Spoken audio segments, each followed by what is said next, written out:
Cette année a vu naître de fortes mobilisations sociales et les Gilets jaunes ont été les fers de lance de fortes mobilisations un peu partout dans le monde. Et contrairement à ce qu'on aimerait nous faire croire, c'est-à-dire que les Gilets jaunes, ce serait terminé, ce serait fini, et puis finalement, la vie va reprendre son cours comme avant, et sans aucun souci pour le gouvernement, pour la classe dirigeante, etc. Et bien tout cela est faux. Et dès la rentrée, il faut que les Gilets jaunes se mobilisent à nouveau. Les Gilets jaunes, ce n'est pas terminé. Et d'ailleurs, tout notre travail a consisté, avant même novembre 2018, à prévoir et prévenir ce type de mobilisation. C'est pourquoi nous continuons à y croire et ensemble, nous pensons que plus que jamais, il faut que ces mobilisations se maintiennent et continuent à se construire, mais de façon organisée. Nos prévisions se sont avérées justes et c'est la raison pour laquelle, à l'IHT, nous continuons le travail de réflexion que j'avais entrepris d'ailleurs dès 2013.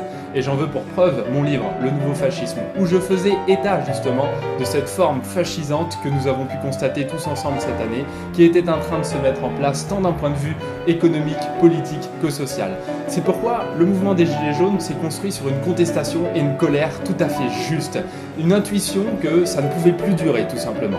Mais maintenant, cette contestation et ces colères, il faut qu'elles deviennent structurées, organisées. Toute cette année, j'ai essayé d'apporter un soutien critique. Un soutien critique, ça ne voulait pas dire justement se mettre en retrait, bien au contraire. Mais ça voulait dire essayer de comprendre que tout cela, nous y réfléchissons ensemble à l'IHT, que moi-même j'en ai fait état depuis plusieurs années et que désormais, il faut que nous soyons ensemble structurés pour parvenir à quelque chose.